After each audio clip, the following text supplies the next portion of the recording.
Alhamdulillah wassalatu wassalamu ala man la nabiyya ba'da. Asyhadu an la ilaha illallah wahdahu la syarikalah wa asyhadu anna Muhammadan abduhu wa rasuluh sallallahu alaihi wa ala alihi wa ashabihi wa man tabi'ahum bi ihsanin ila yaumil qiyamah, ma ba'd. Jamaah rahimani wa rahimakumullah. Di pertemuan singkat kita kali ini saya akan mengingatkan sebuah hadis yang sangat penting, hadis yang sangat berharga,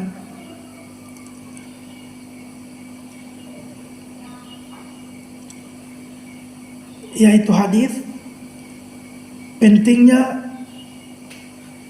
kita saling mengingatkan, pentingnya saling menasihati,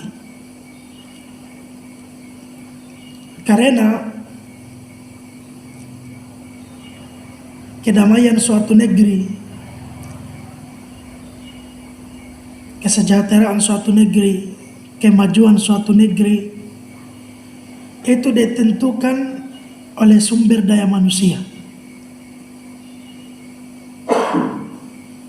Kalau suatu negeri mau maju, maka yang pertama kali harus mereka majukan adalah sumber daya manusia. Jika negeri sudah bangun, jika sumber daya manusia sudah maju, maka negeri akan maju dengan sendirinya. Dan sumber daya manusia akan maju jika kita saling mengingatkan, saling menasihati. Iya. Jadi dari metode untuk memajukan suatu negeri itu adalah memajukan sumber daya manusia, majukan sumber daya manusia.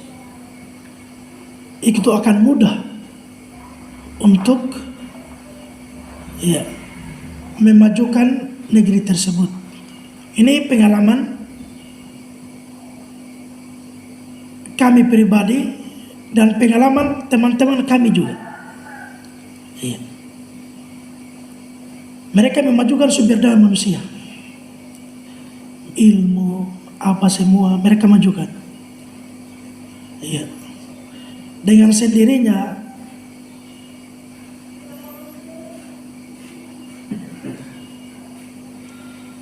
pondok-pondok mereka misalnya, pembangunan mereka misalnya, itu terbangun dengan sendirinya. Karena ketika orang paham, ketika seseorang paham akan pentingnya agama, akan pentingnya ilmu agama, dia itu akan membayar berapapun.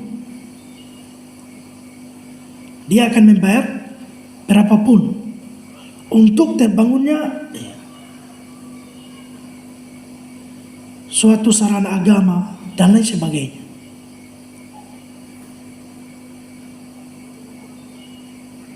Perhatikan ya.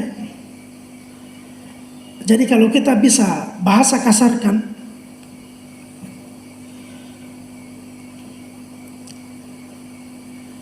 ini pengalaman pribadi ya, untuk kita saling mengingatkan.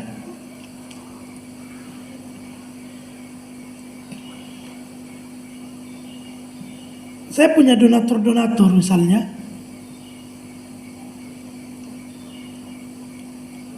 mereka tergenjot, mereka semangat untuk berbuat apapun itu dalam kebaikan.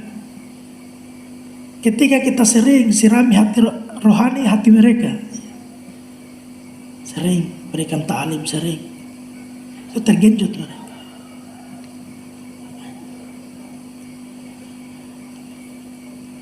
Jadi kalau ingin mau memajukan suatu negeri, Maka yang pertama harus kita lakukan adalah majukan sumber daya manusia. Dan majunya sumber daya manusia dengan kita saling menasihati, saling mengingatkan. Iya.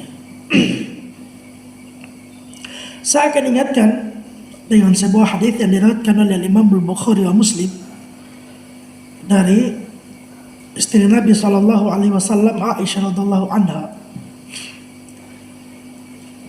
Saya bacakan lafaz hadisnya, kemudian kita terjemah. Kata Aisyah radhiyallahu anha, "Anna rajulan ista'adzana 'ala Nabi sallallahu alaihi wasallam. Falamma ra'ahu qala bi'sa akhul ashira wa bi'sa ibnul ashira. Falamma jalasa tatallaqa an-nabiy sallallahu alaihi wasallam fi wajhihi wa ambasata ilaihi. Falamma intalaqa ar-rajul qalat lahu Aisyah ya Rasulullah hina ra'aita ar-rajul qulta lahu kadza wa kadza thumma tatallaqta fi wajhihi wa ambasatta ilaihi. Faqala Rasulullah sallallahu alaihi wasallam ya Aisyah mata ahidtini fahasha inna syarrun nasi indallahi manzilatan yaumal qiyamah man tarakahu an-nas ittiqa syarri." Iya, terjemahannya kata Aisyah radhiyallahu anha, ada seseorang datang menemui Nabi sallallahu alaihi wasallam. Ada seseorang datang menemui atau mau bertemu dengan Nabi sallallahu alaihi wasallam. Ketika Nabi sallallahu alaihi wasallam melihat orang tersebut dari kejauhan, kata Aisyah, apa kata Nabi sallallahu alaihi wasallam? Bi'sa akhul ashira wa bi'sa ibnul ashira. Dari lafadznya saja kita sudah paham apa artinya bi'sa. Dari lafadz saja, sesuatu yang jelek.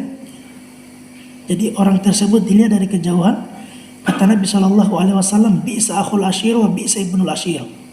Sejelek-jelek saudaranya orang, sejelek-jelek anaknya orang, dicela oleh Nabi sallallahu alaihi wasallam. Aisyah menyaksikan hal tersebut. Jadi Nabi sallallahu alaihi wasallam bersama istrinya Aisyah radhiyallahu anha ketika orang tersebut dari kejauhan datang. Iya. Ketika orang tersebut mendekat kepada Nabi sallallahu alaihi wasallam, maka Nabi sallallahu alaihi wasallam tersenyum kepadanya. Tersenyum. Iya. Dan meluaskan tempat duduknya, menyambutnya dengan baik. Aisyah menyaksikannya radhiyallahu anha. Kemudian orang tersebut bercerita kepada Nabi, menyampaikan apa yang dia inginkan. Iya. Kemudian setelah beberapa waktu setelah selesai mengobrol bersama Nabi sallallahu alaihi wasallam, sudah menyampaikan tujuan apa yang ingin dia sampaikan kepada Nabi sallallahu alaihi wasallam, orang tersebut berpamitan pergi. Kemudian pun dia pergi. Kata Aisyah radhiyallahu anha, ya Rasulullah, ketika engkau melihat orang tersebut dari kejauhan,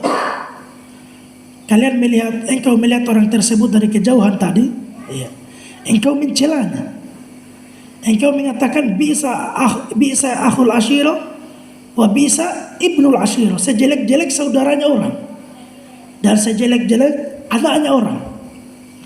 Tapi ketika orang tersebut di hadapanmu, engkau tersenyum kepadanya, malah engkau meluaskan tempat duduknya, menyambutnya seakan-akan tidak ada apa-apa.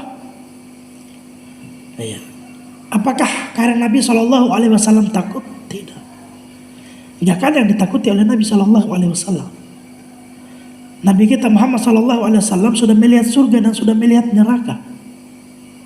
Nabi sallallahu alaihi wasallam itu kata Allah Subhanahu wa taala, jika mereka manusia atau sahabat-sahabatmu tidak menjagamu, saya yang jaga engkau.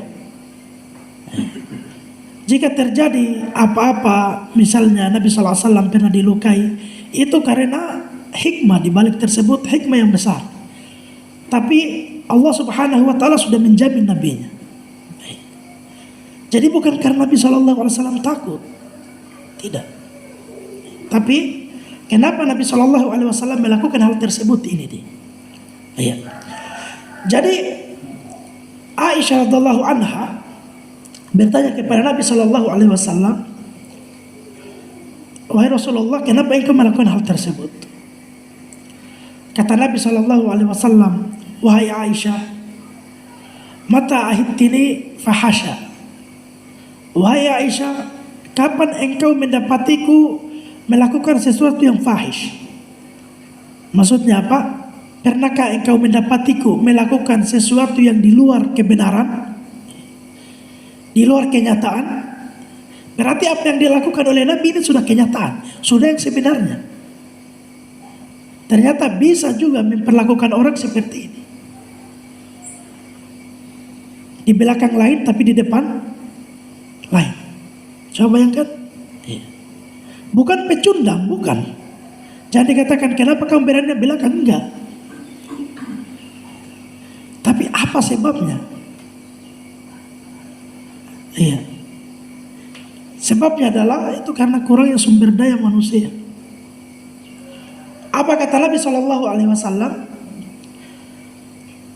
Wahai Aisyah, kapan engkau mendapatiku melakukan sesuatu yang fahish, sesuatu yang di luar kebenaran, sesuatu yang tidak benar, sesuatu yang tidak nyata, sesuatu yang dusta. Kemudian kata Nabi Shallallahu Alaihi Wasallam, sejelek-jelek manusia di sisi Allah Subhanahu Wa Taala adalah mereka yang ditinggalkan oleh manusia yang lain karena kejelekan.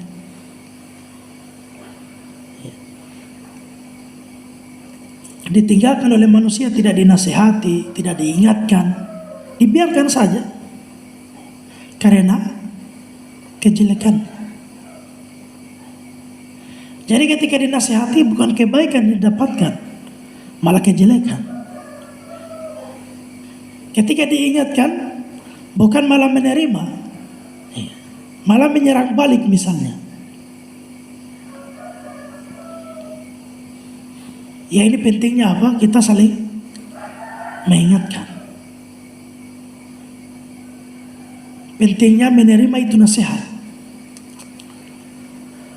Oleh karena itu Umar ibn Khattab radhiyallahu anhu, Umar ini dikenal dengan kerasnya beliau radhiyallahu anhu, tapi keras dalam kebaikan.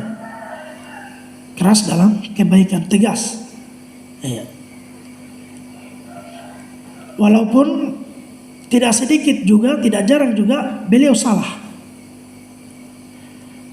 di kekhalifahan beliau radhiyallahu anhu, sesuai dengan ilmu yang sampai kepada beliau.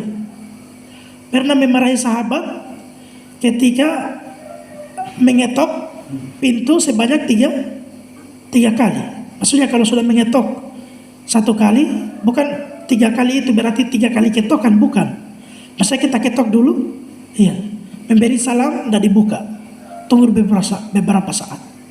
Tapi jangan lama ya, jangan misalnya menghabiskan 1 gelas baru ketok lagi. Iya. Karena kadang kita nggak tahu orang di dalam rumah lagi ngapain, datang bertamu saja, mengganggu saja, ya kan? Iya, iya tidak. Jangan sampai mereka lagi ya minum jus atau apalah, ya, dibiarkan kita lagi. Jadi sampai 3 kali sahabat tersebut pulang. Umar radhiyallahu anhu pernah tersinggung karena hal tersebut. Iya. Karena kenapa? Karena ilmu mengetuk 3 pintu tadi belum sampai kepada beliau. Bayangkan, ini juga menunjukkan bahwasanya ilmu itu tidak terkumpul pada satu orang. Ilmu itu nggak berkumpul pada satu orang. Oleh karena itu, kata Nabi Shallallahu Alaihi Wasallam, ilmu itu dicabut dari dunia bukan dengan 1 kali. Iya. Tapi bagaimana? Sedikit demi sedikit. Dengan dimatikannya ulama. Iya. Karena ketika ulama meninggal, itu membawa ilmu yang tidak diketahui oleh yang lain. Seandainya semua ilmu itu ada pada satu ulama, ya ilmu itu gak akan berkurang. Ya, karena meninggal itu masih ada ilmu tersebut pada ulama ini. Tapi meninggalnya ulama itu membawa ilmu yang tidak diketahui oleh ulama yang lain. Seperti itu. Iya. Jadi Umar ibn Khattab radhiyallahu anhu beberapa hal beliau seperti itu, radhiyallahu anhu, karakter beliau. Makanya kan digelari oleh pembeda antara kebatilan dan kebenaran. Dan Nabi SAW berdoa, ya Allah kuatkanlah Islam dengan dua orang, Abu Jahal atau Umar. Dan yang dikabulkan oleh Allah Subhanahu wa taala dengan salah satu dari dua orang itu. Dan Allah Subhanahu wa taala mengabulkan siapa? Umar. Iya. Jadi Umar radhiyallahu anhu itu kalau nggak ada lagi yang ingatkan beliau menangis. Beliau takut. Jangan sampai termasuk dalam hadis ini. Sejelek-jelek manusia adalah orang yang ditinggalkan oleh manusia, yang nggak diingatkan dan digubris. Makanya kenapa kita sering dengarkan kalau menasihati itu, iya, ketika memberikan nasihat kepada seseorang itu tanda cinta, iya. Tapi dengan cara yang baik ya, jangan pula menasihati dijewer dulu telinganya baru bilang ini tanda cinta. Bilang saja kalau memang gatal tangannya, iya. Tapi dengan cara yang baik. Iya. Terkadang orang bukannya tidak mau menerima nasihat, tapi cara yang tidak baik. Iya. Dan di antara cara kalau mau menasihati seseorang itu, bawakan sesuatu dulu. Bawakan sesuatu. Iya, bawakan sesuatu. Ngobrol-ngobrol, tapi jangan kasih tahu saya bawakan sesuatu ini karena saya mau nasihati kamu, enggak jadi itu. Ya, saya traktir kamu di warung ini karena saya mau sampaikan sesuatu, enggak. Ya, tapi dikasih itu dari metode Nabi Shallallahu Alaihi Wasallam. Makanya kenapa? Ya, di perang Hunain itu Nabi Shallallahu Alaihi Wasallam memberikan ini banyak yang tidak dipahami oleh manusia yang lain, karena itu tadi ingin melembutkan hati mereka masuk ke dalam Islam. Jadi ada seseorang bertanya kepada saya, jadi hubungannya itu retak, hubungan rumah tangganya, bahkan berujung pada perceraian. Tapi ibarat nasi sudah menjadi bubur. Jadi saya tanya, bagaimana hubunganmu dengan mertuamu? Jika engkau datang ke rumahnya, apa yang engkau lakukan? Apakah engkau bawakan sesuatu? Bilang tidak. Itu dia. Kalau saya ke rumah mertua itu, bahkan saya keluar ta'lim begini, ini saya pulang ada sesuatu itu. Iya, tapi jangan sampai ke mertua saya. Bahaya itu. Dibuang nanti durian saya kalau, oh ternyata selama ini begini ya.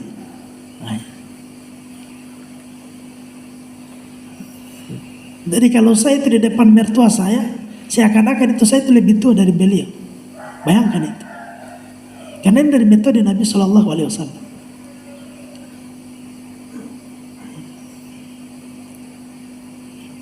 Dipahami ya? Jadi ini pentingnya apa? Pentingnya saling menasihati tapi dengan cara yang baik. Dengan cara yang benar. Iya. Jadi ketika kita masih saling menasihati, masih saling mengingatkan, itu SDM sumber daya manusia akan bangkit. Dan bangkitnya sumber daya manusia itu bangkitnya suatu negeri. Itu saja.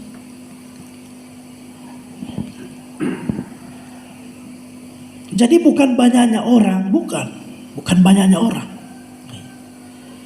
Tapi kebersamaan orang itu yang menentukan. Dan kebersamaan ini kembali lagi kepada sumber daya manusia.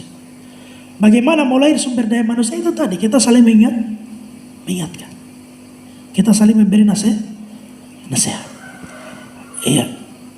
Jadi ingat hadis yang diriwayatkan oleh Imam Bukhari Muslim dari istri Nabi sallallahu alaihi wasallam Aisyah radhiyallahu anha, bagaimana Nabi sallallahu alaihi wasallam bersikap kepada sebagian manusia, iya, di belakang lain dan depan lain. Iya. Ini masih butuh penjelasannya. Yang jelasnya yang dilakukan oleh Nabi sallallahu alaihi wasallam itu adalah sesuatu yang benar. Kenapa itu tadi? Sejelek-jelek manusia adalah orang yang ditinggalkan, gak dinasihati, gak digubris, dibiarkan saja, dilihat-lihati saja karena kejelekannya. Ini kita jangan sampai seperti ini. Iya. Jamaah rahimani wa rahimakumullah. Ada yang bertanya?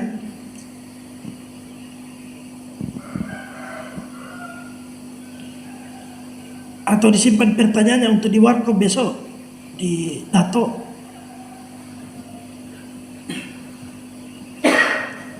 Yang simpan-simpan.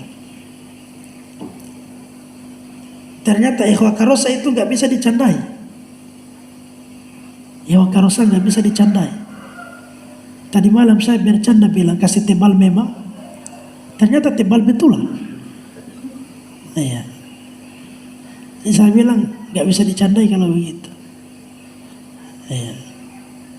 Ya saya bilang tadi malam makanya kasih tebal memang, saya cuma bercanda. Ternyata tebal betulan. Ya. Bayangkan 3 amplop ya. Dengan isi yang berbeda-beda. Jadi enggak ya, maksudnya saya juga senang ya. Cuma maksud saya bercanda lah, bercanda. Ya. Bagus juga kalau bercanda dengan seperti ini langsung ditanggapi. Saya mau bercanda lagi dengan sesuatu yang lebih hebat. Ya. Semoga langsung ditanggapi. Amin. Apa yang hebat tersebut? Ya. Nantilah. Ya. Kalau seperti ini ternyata. Ya Abu Sari ini, Masya Allah. Iya ya. Jazakumullah khairan. Kalau ada yang bertanya, iya. Karena saya ingin berkunjung ke teman saya juga, ke Ustadz Ayas. Biasa kita ngobrol itu dari ibadah Isya itu sampai subuh kadang. Iya. Sampai subuh. Karena jarang lagi ketemu, ini pas sekali ketemu itu langsung lama. Cukup dulu ya. Subhanakallahumma bihamdik, asyhadu an la ilaha illa anta, astaghfiruka wa atubu.